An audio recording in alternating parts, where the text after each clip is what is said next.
Newsday continues here on One News Now. I'm Sean Yao. 2 Filipinos have been confirmed dead following the devastating earthquake in Turkey. The Philippine Embassy has extended its condolences to the families of the victims, who were initially reported missing in Antakya. It also reported that 34 Filipinos have been evacuated, together with their spouses and children. Meanwhile, the Migrant Workers Department is monitoring 77 affected Filipino workers in Turkey.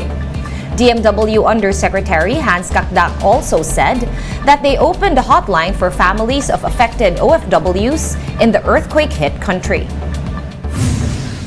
Sa side ng DMW ay nagbukas tayo na yung hotline, pinaalala natin sa mga pamilya. Ata si Secretary Toots na magkaroon ng task force, kaya meron tayong 24/7 task force para doon sa mga pamilya na may OFW sa Turkey. Ang hotline po natin 1348 para tutulog lang po doon.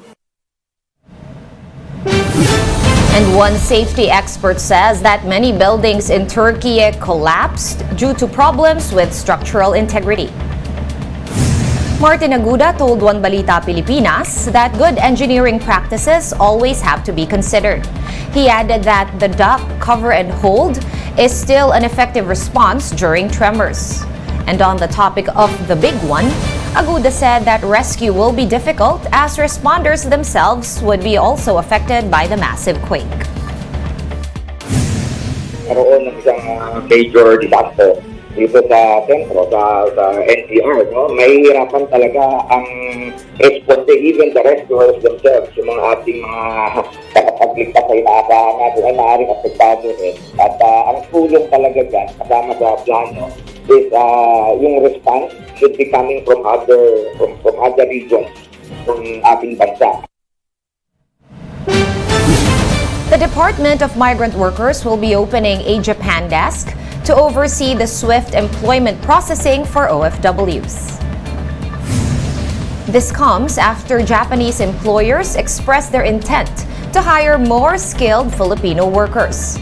DMW Secretary Toots Oples said that over 80 Japanese employers have made an offer to sign up more OFWs who are known for their excellent work ethic and friendly disposition. Magbubukas tayo ng Japan desk para lahat ng concerns ng mga Japanese ship owners, pati mga land-based employers dito sa bansang Hapon, ay diretso na sa amin sa Office of the Secretary at titiyakin namin na walang red tape at magiging maayos ang pagproseso. And yun ang tinatawag naman din ng ating Pangulo na dapat may whole of government approach sa pagtulong sa mga international partners ng ating bansa, lalo na ng ating mga OFWs. More stories coming your way after this quick break. Keep it here on One News.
from his official visit to Japan.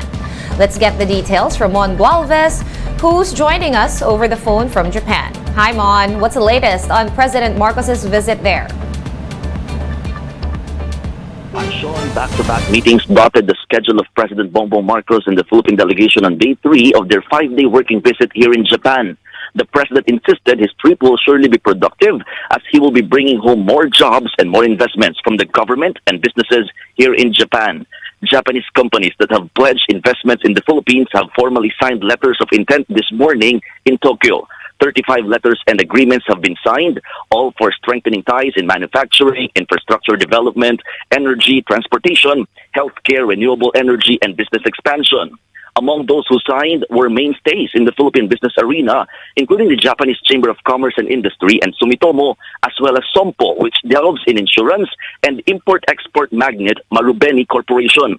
Here, PBBM equally pledged to address concerns brought up by Japanese companies in the earlier meetings, such as logistics and red tape in the Philippines. Along the measures he presented were the mandatory establishment of green lanes in government agencies involved in the processing of permits and licenses, and the prescription of a maximum of 3 working days for simple transactions and 20 working days for highly technical transactions. There were also meetings with stakeholders in the fields of power, agriculture, shipping, and tourism. The president also sat down in the high-power luncheon and networking event organized by premier Japanese business organizations and attended by Philippine companies as well, such as the Metro Pacific Investment Corporation, Manny V. Pangilinan.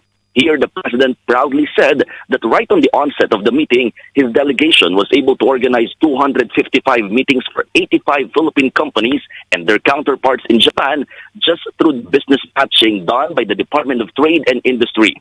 Meanwhile, right after the meeting with Prime Minister Fumio Kishida, the two countries issued a joint statement. No mention of a visiting forces agreement, but the two countries affirmed cooperation in defense through strategic reciprocal port calls and aircraft visits and exchange of equipment and technology. They also affirmed continuous attendance and engagement in military meetings and exercises, including those with the U.S. and Australia, as well as Japan's intention to create a new cooperation framework for their armed forces and other related organizations, which President Marcos Jr. welcomed. All these, the statement said, were to keep the maritime situation in the Indo-Pacific safe, free, and cognizant to the United Convention on the Law of the Sea, including in the highly contested South China and Sulu-Celebes Seas. Sean, the Philippine Business Opportunities Forum headed by President Bongbong Marcos himself is underway. This was also attended by businessmen and investors here in Japan. And here, the president will attend pocket meetings with Japanese companies like Toyota Motors and Mitsubishi Motors. Sean?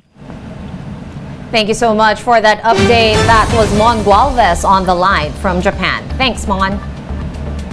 And even at 68 years old, billiards legend Efren Bata Reyes is still bringing glory to the Philippines. Marty Bautista with the details. Billiards legend Efren Bata Reyes has returned to the country after bagging 3rd place in the 2023 Derby City Classic One Pocket Tournament last January 29. The tournament was held at the Caesars Southern Indiana Casino and Hotel in the U.S. Coming off a flight that took more than a day, Reyes happily met those who waited for him at the airport. Ako nga feeling ko nga mananalo pa ako dun eh. Alam mo kasi na may kasalanan sila pa eh. Ang daming autograph picture muna bago nangyari. The magician admitted that at 68 years old, his body is not the same as it used to be. Like what they always say in sports, no one beats Father Time. Despite that, he was able to reach the semifinals in a tournament where more than 400 players joined. Reyes reportedly went home with around $6,300 or 340,000 pesos from the event. Marami nag-improve. Lahat nga ng mga player na kabataan ngayon, lahat ng game alam na rin nila. Talo pa nga ako dahil wala akong break eh. Sila may break sila, marunong pa silang magtaya. Shooter pa sila. In the One Pocket Tournament, players race to sink 8 of 15 balls to win. This is considered as a tactical game, a field Efren is an expert in. Reyes is considered a living legend in Derby Classic One Pocket, having won the top prize 6 times since 1999. This includes 4 straight plums from 2004 to 2007. Also in 2004, he was inducted into the One Pocket Hall of Fame.